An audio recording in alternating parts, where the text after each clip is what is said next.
So for those of you who are newer to this channel, and even for those of you who have been with us for a long time, we're going to show you around our camp. We're going to show you inside our trailer how we camp. And we're also going to go take a walk and show you some of the things that you can find when you're just out exploring in the desert. It can be a kind of a interesting and sometimes strange place.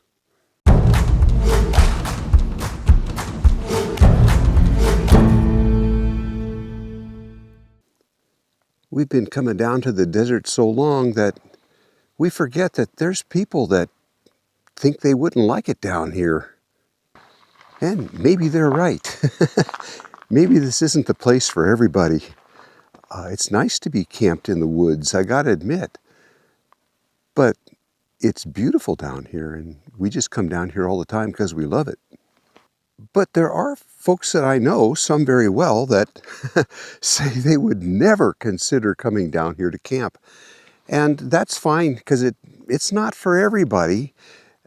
Every bush out here has thorns. I don't know of a single plant in my surroundings that doesn't have thorns. But that doesn't mean that the plants aren't beautiful, because they are. And I would love to be down here when the desert blooms in a couple of months. I'm not sure we're going to be down here that long. I don't think we will be. We always miss that, but I want to see it so bad because it's absolutely beautiful. Oh, the sun will be up in a minute. It's going to be so nice. Today is supposed to be 80 degrees. I'm looking forward to that. It's been a little breezy the past couple days, so we've been making good use of that clam shelter for a place to kind of be able to sit outside but be out of the wind. That's been very pleasant. You can tell by my voice that I just got up.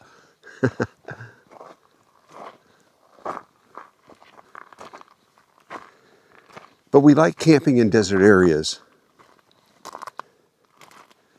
Mainly because, well, look what I'm doing right now. I'm just walking. There's no trail. I'm just walking. And the nice thing about being in areas like this is you're not confined to a trail that everybody else is walking on. Not to mention the fact that you can be camping out here where there's nobody else anyway, which is what we like to do. But yeah, you can just get out and walk and explore.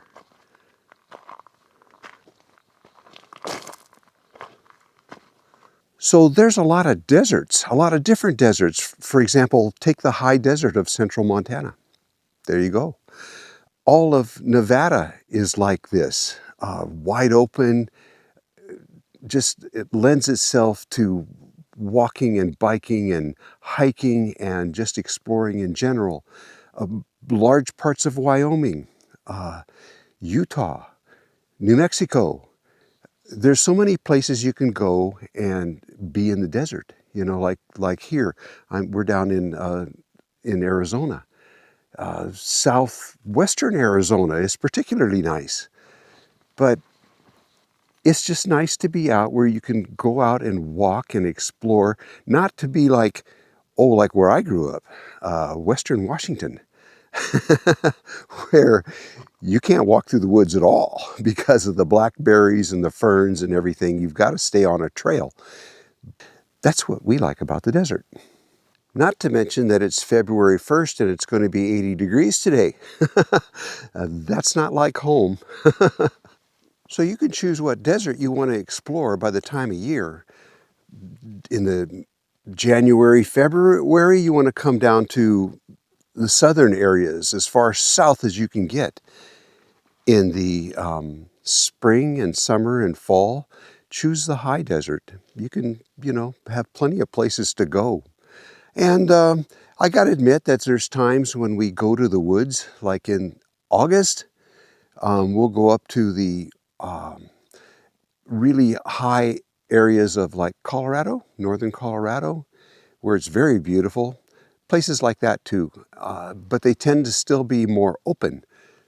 I like to be able to look out and see stuff. I don't want to look out and just see a wall of trees in front of me and all around me. I don't like that. I like to be able to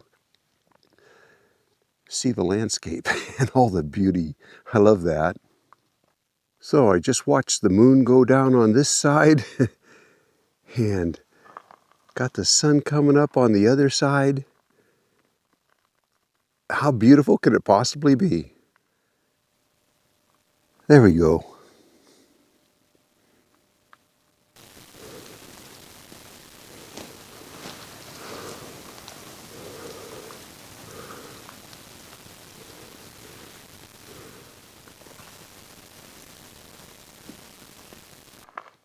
I think it's time for coffee.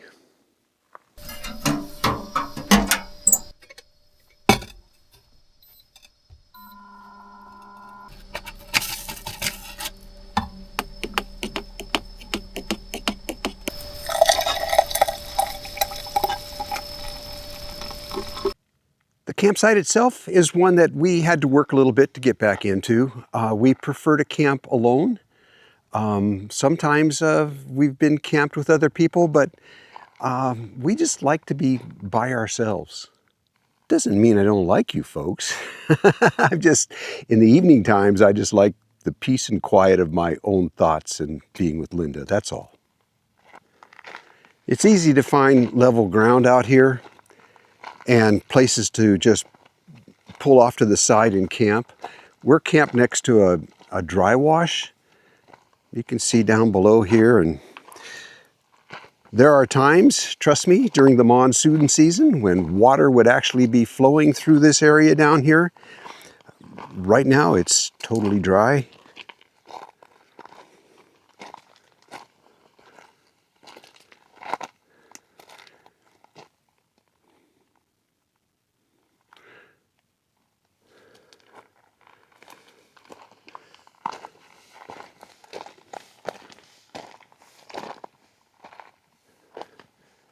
This morning we had the coyotes making a lot of noise. They were pretty close too, and I can see their tracks on top of my tracks, so they're just coming right through the camp here. Just part of what's out here. There's also deer, you know. Mountain lions, of course, always. You'll notice there's no fire ring here. It's because it's basically not a campsite. It's just a place where we pulled off. And we've been going in and out of here for the last week.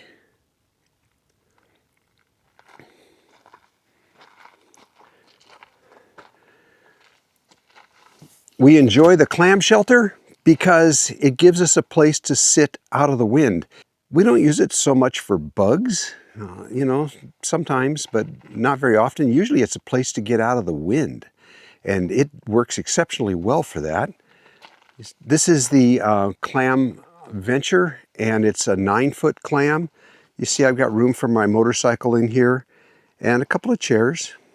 We use the Starlink Mini. We have the regular Starlink that we got originally. It's a lot bigger and harder to store away, but the Starlink standard, like I'm talking about, is better than the Mini. The reason is because the Wi-Fi on the Mini comes from the Mini itself, and when you're inside your metal trailer, the Wi-Fi doesn't come through as well, especially if you're trying to upload something.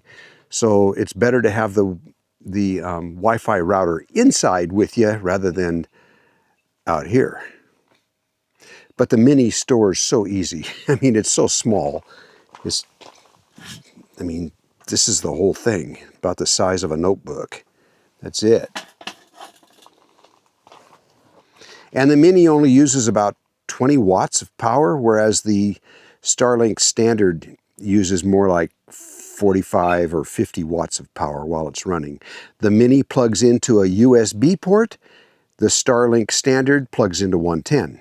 There's that also. This is just a 6x10 cargo trailer. Got 600 watts of solar on the roof.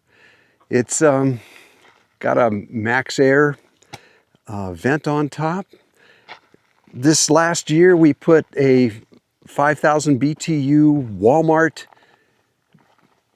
air conditioner on it because we anticipated a trip to Florida right away. That's still going to happen at some point. Otherwise, we never actually use air conditioning. once in a while. Yeah, I guess in the heat of summer. We did use it last year a bit. The trailer is totally insulated. Floor, walls, ceiling, doors. We did all that before we ever started putting an interior in it. It's all foam board insulation, so it stays pretty cool, stays pretty warm when it's cold outside.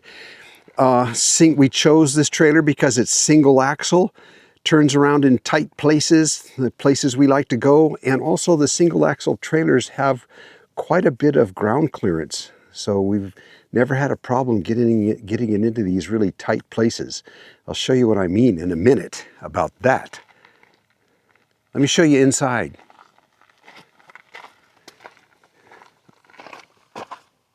Two 20-pound containers of propane, all aluminum chassis so that I never have to paint the frame, which is something that I always had to do with my other trailers every year, was paint the steel frame. This trailer's got a lot of miles on it. A lot of miles on it.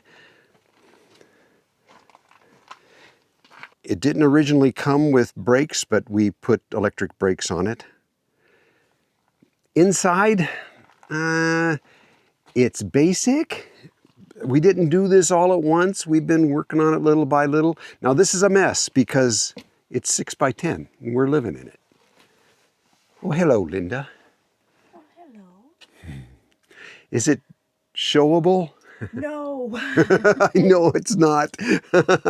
It'll do. But it's livable. Yeah, it's livable. The first thing you see when you open the door is the OGO toilet. It's been working for us for several years now. Flawless, never had a problem with it. It has an agitator inside. You use peat moss, or we prefer coconut coir, and it, of course, separates the urine out. The nice thing about the OGO toilet is this. We don't put TP in it, and that makes it so that we can just dig a hole and bury that anywhere in the desert out here, and it biodegrades right away. And there's no odor to it at all. It just smells like wet sawdust or whatever, you know. So it's actually very nice. OGO, you guys check those out. Some of this stuff I'll put links in the video in case you want to look into it. In the video description, I'll try to put links for some of these things. Anyways, back to the trailer. Put a nice countertop up front here. Drawers come in handy. Water just comes out of these 5-gallon water jugs with a electric pump on top that works very well. Those pumps are cheap. They last a long time. See, solar panel controller over here. Batteries, mainly I have one large battery down here. It's 314 watt hours. This happens to be a Wattcycle battery. They're built very well. I did have a problem with one Wattcycle battery, and they immediately sent me a new one. So they're very good when it comes to customer service. This is messy looking here, but this is a power station. This one happens to be an Opez. I like to keep these around because when I'm editing, I just plug into that because it's got a 140 watt USB-C port on it, which runs my laptop. I like that. But anyways, as well as a house battery, house system, we usually carry some kind of a power station too. Inverter right there. Nice propane stove, quiet, trouble-free, makes nice heat every morning. Even here in the desert, it's chilly in the morning. We light that up. That's a ice fishing shack stove called a New Way, in case you haven't watched my videos before. Quiet and trouble-free and very dry heat because it's vented. And then the rest of the trailer, pretty basic. Just a cheap sideboard on that side. 12-volt compressor refrigerator. This one's about a 55-liter. Trouble-free. No ice chest for us. A 12-volt compressor refrigerator. This when it's running, it's using about 45 or 55 watts.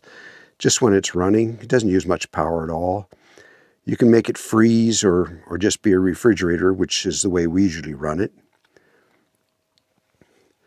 The beds. I've gone over these before in the past. These are called pipe bursts, and what they are is canvas strung over a pipe. This canvas cloth was a used paint cloth, so you'll see paint stains on it, but it's like a cot. They're extremely comfortable. This is mine down here with insulated pad underneath. I use an inflatable, self-inflating pad underneath.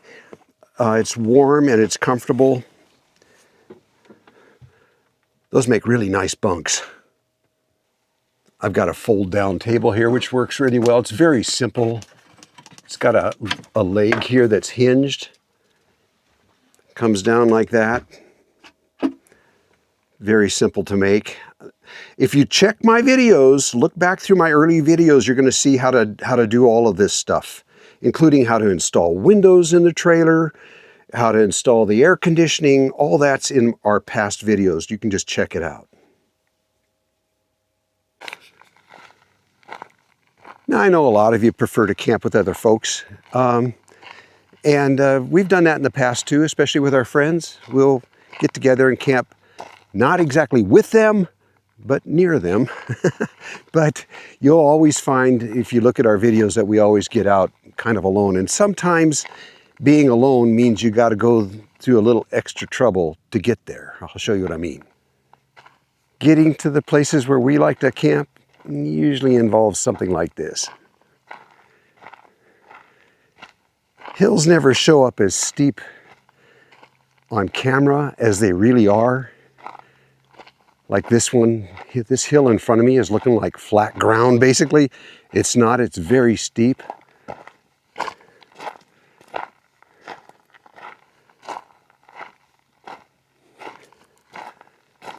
But yeah, this is what it can be like to get back into some of these places.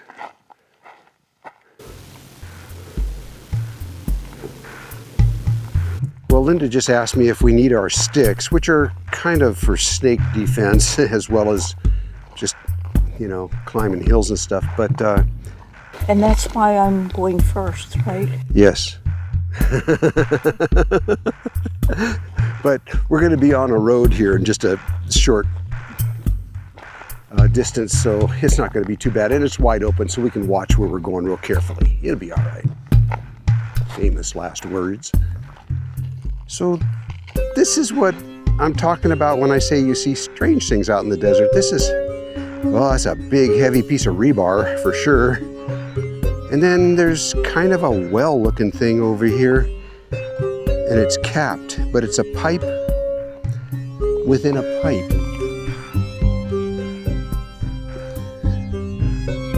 I don't know. Wish I could read this. I can tell you right now, I'm not going to be able to. But look at the way it was opened. A whole bunch of old 1/4-inch steel cable, all rusty. And Linda spotted this can over here, which is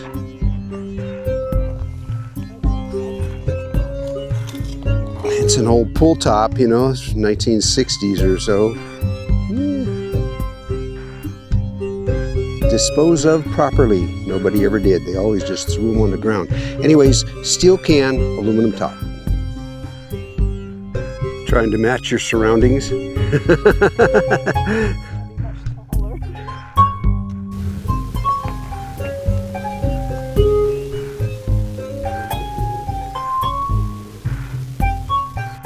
Boundary marker here of some kind.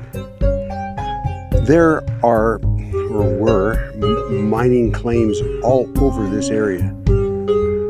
Back in the day, everybody looking to strike it rich. I don't think very many did. What the individual miner would do back then is go out and strike a claim on a piece of land, or look for some minerals or something on a piece of land that's maybe possibly valuable, strike a claim on it in the hopes that a big mining company would come into the area and buy his claim. because they, a big mining company would want all the area around, and they would have to buy up those little individual claims. And that was one way to strike it rich without actually digging anything. Oh, look, buds.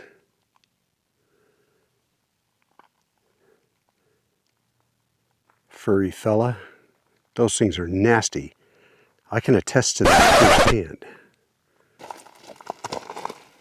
Oh, is that a spring down there? It's something. Lots of water. Yeah. Just when you think you're in the most parched area on Earth, not really, but pretty parched, you find a spring. That's pretty cool. Oh yeah. There's water down here. Boy, look how green it is. My goodness. Whew. What are you eating? I'm not eating, okay? Well, this is a species of kiawe or mesquite. And we used to eat the beans, roasted beans or toasted beans. They're really sweet. Huh. But these don't taste like that at all.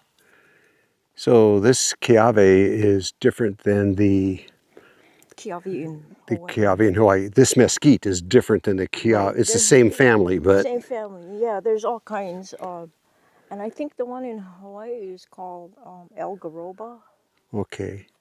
I remember the one in Hawaii had very large seed pods on it. Yeah? Yeah, Yeah. real big. Real big. We used to, even the ranch used to pay us to gather up the beans to feed to the cattle because it was really rich. It was sweet too. Yeah. Yeah, I remember. Yeah, Cool. we used to eat them. That's why you're so short.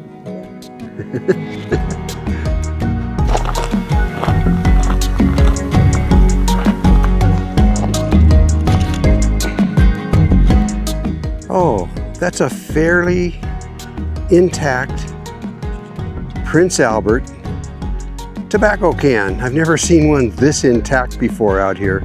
Still got the lid on it. Roll your own. How do you like that? Oh, very cool.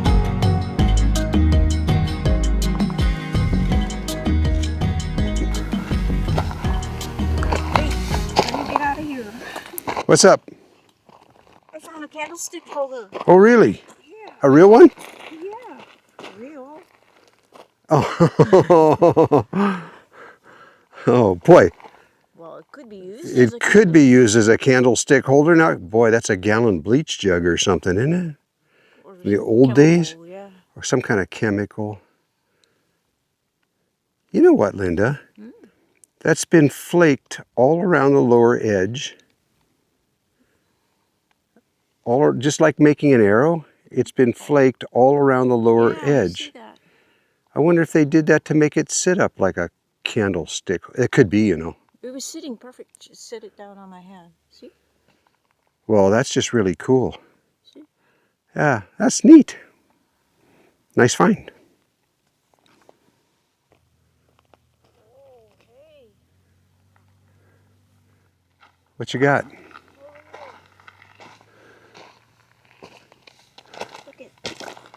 And this looks like a foundation. Nice and square. Yeah, I can see. All the way to that big rock. Yeah, I can see it. It's this would be like one end, and then the wall back. Yep. Back to that big rock, and then over. Standing at the corner. Yeah. Well, yeah, it's an old cabin, or where there was an old cabin. That explains why there's all kinds of tin around here. Very cool. Yeah, it's an old cabin. Some old miner. What's that piece of tin there on the ground? Huh? Back behind your foot. What is that? Oh. Off of a barrel or? Oh yeah, it's a barrel hoop. Maybe water barrel or whiskey barrel. But yeah, that's an old foundation. Very cool.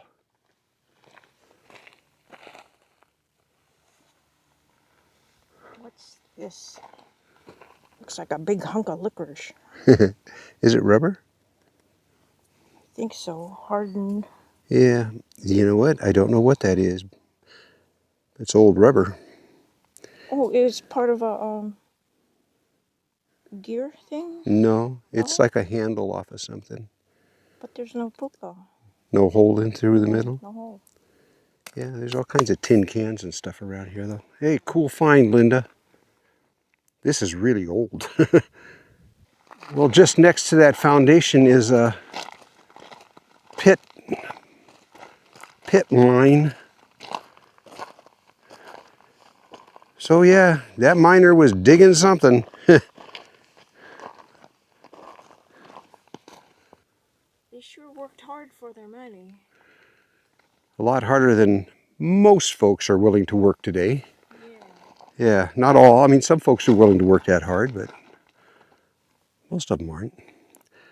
My father was a miner. Both of my grandfathers were miners. Yeah, not on my side. Well, your father was a... Cowboy. That's right. So there you go. There you go. He was a hard worker too.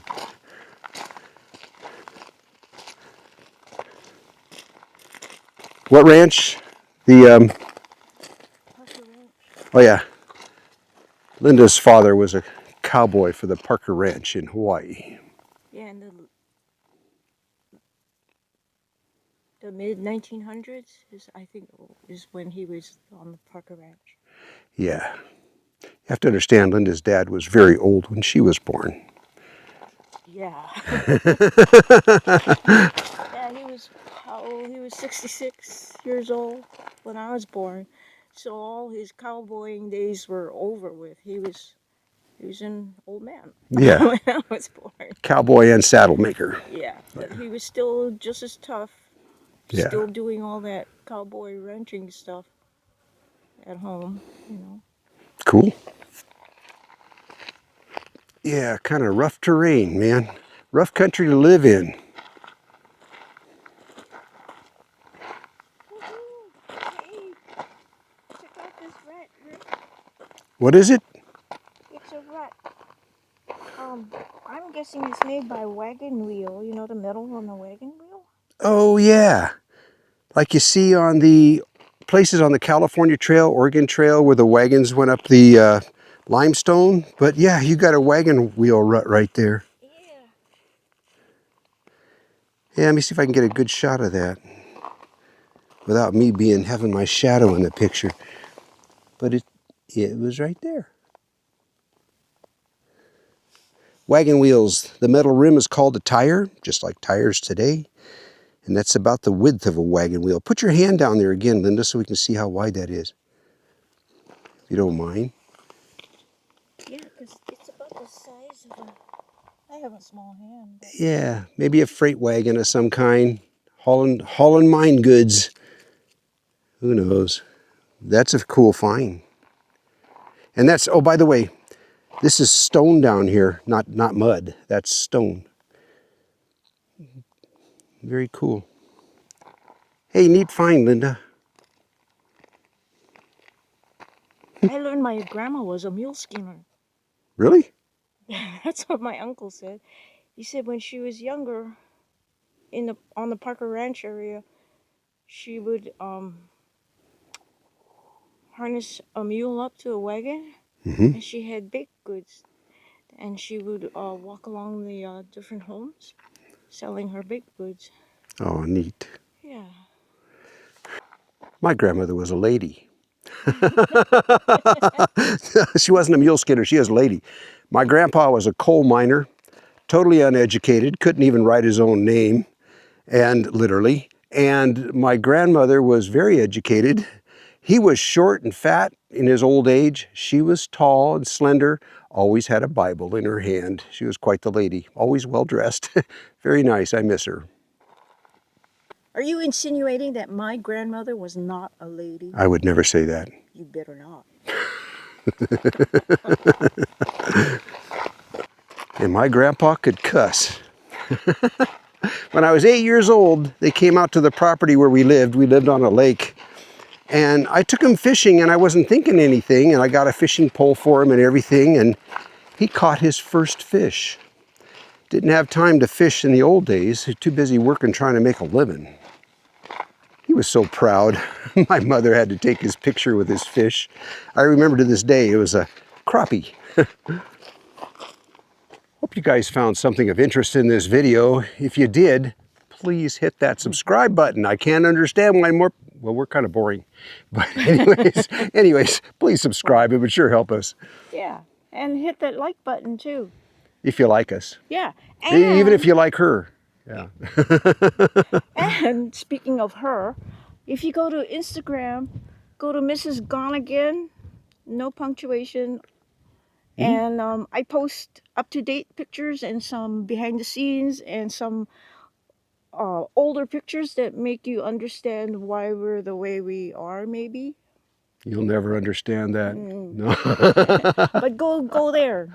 Hey, coming up this year, now this is February, we plan on spending a lot more time down here this year. So if you like this kind of content, please do subscribe. Yeah. See you around. See ya.